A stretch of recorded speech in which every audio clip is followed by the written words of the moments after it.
La marcha es una necesidad para desplazarse de un sitio a otro y es una de las actividades de la vida diaria. En este análisis vamos a mencionar los parámetros que la incluyen. La cadencia es lo más básico que podemos encontrar de la marcha, siendo el número de pasos dados en un minuto. El tiempo de zancada es el tiempo de un ciclo de la marcha completo. El tiempo de paso o el tiempo de conclusión de un paso derecho o izquierdo es una marcha simétrica, normal. El tiempo del paso se puede derivar de la cadencia. Mediante parámetros, el tiempo de paso de un adulto promedio nos da un tiempo de 1.37 segundos y una conclusión de pasos dándonos una longitud de 72 centímetros. El conjunto de los dos pies conforman la zancada y nos da una longitud de 144 centímetros. La velocidad de la marcha varía de acuerdo a la edad y características físicas como la altura y el peso. La velocidad es la mejor medida y más funcional de la capacidad de la marcha de las personas. La longitud de zancada es la distancia entre dos contactos sucesivos del talón del mismo pie, considerando el talón del pie derecho posterior al izquierdo y es de 144 centímetros. La longitud del paso se considera en 72 centímetros.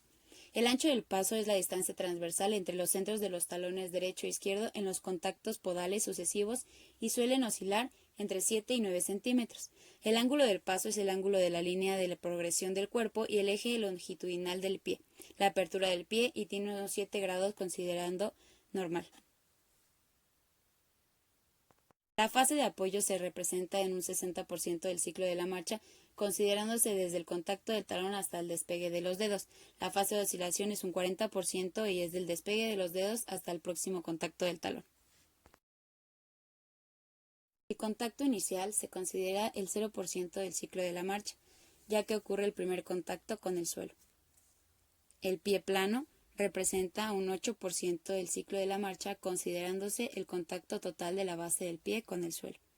El despegue de los dedos ocurre en el 10% del ciclo de la marcha del pie contralateral. El punto medio de apoyo corresponde al 30%.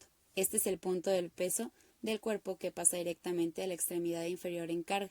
Aquí el pie oscilante está al lado del pie en carga y el trocánter mayor del fémur en el plano sagital. Está verticalmente por encima del punto medio del pie. El punto medio oscilante ocurre de entre el 25 y 35 de nuestro pie contralateral cuando pasa por superior lateral al pie de apoyo. El despegue del talón es un 40% cuando el talón se levanta del suelo.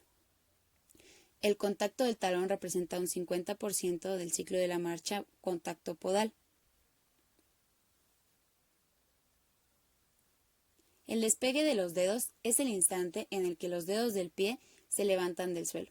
Este produce un 60% del ciclo de la marcha.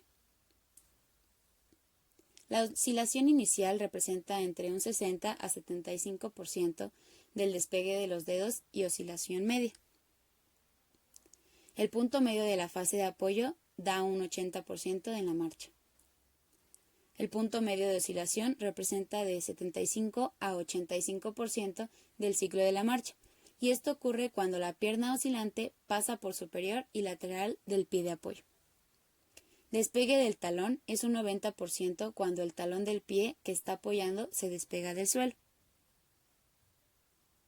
La oscilación final representa un 85 a 100% que es un contacto del pie y el 100% que es un contacto del talón.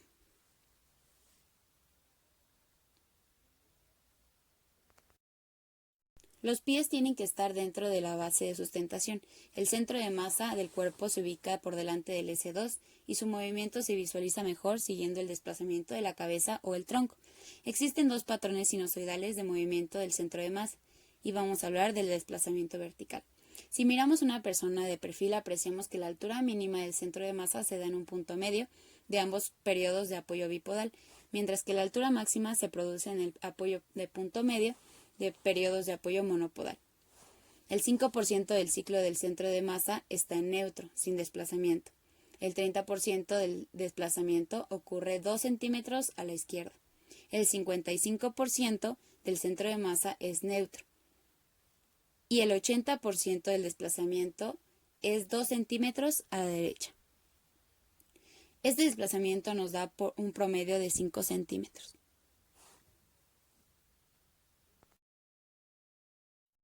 En un plano horizontal vemos como el centro de masa se desplaza alternativamente de una extremidad a otra.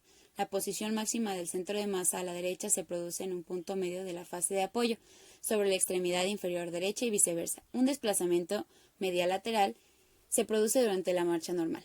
Esto aumenta si el individuo camina con los pies separados y disminuye si camina con los pies más juntos. El 5% del ciclo del centro de la masa es neutro, sin desplazamiento. El 30% es el desplazamiento, que ocurre 2 centímetros a la izquierda. El 55% es el centro de masa, es neutro. Y el 80% es 2 centímetros a la derecha.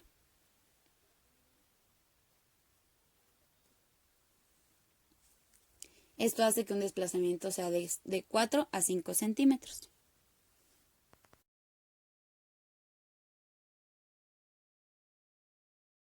¿Qué es energía potencial y cinética?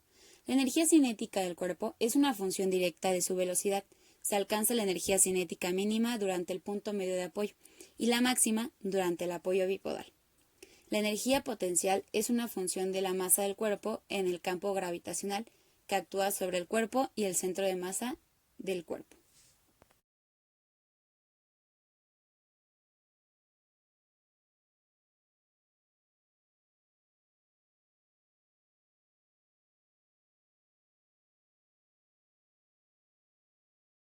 Cero por ciento del ciclo es 30 grados de flexión de cadera, 5 grados de flexión de rodilla, 5 grados de flexión plantar.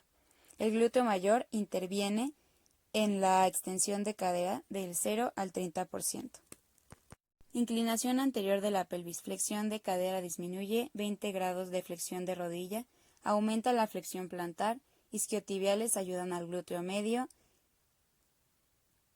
a sostener el cuerpo. El 30% es la inclinación hacia anterior de la pelvis. La cadera, la rodilla, el tobillo están neutros.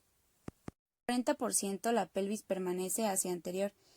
La cadena se extiende 10 grados de rodilla máxima en extensión, 10 grados de flexión dorsal. Del 60 al 75 disminuye la extensión de cadera, el 35 grados de flexión de rodilla y 15 grados de flexión plantar. De 75 a 85% la cadera en flexión, 15 grados, 60 grados de flexión de rodilla, 15 grados de flexión plantar. De 85 a 100% la pelvis inclina a posterior, la cadera flexiona 30 grados, la rodilla en extensión, el tobillo 5 grados de pantiflexión.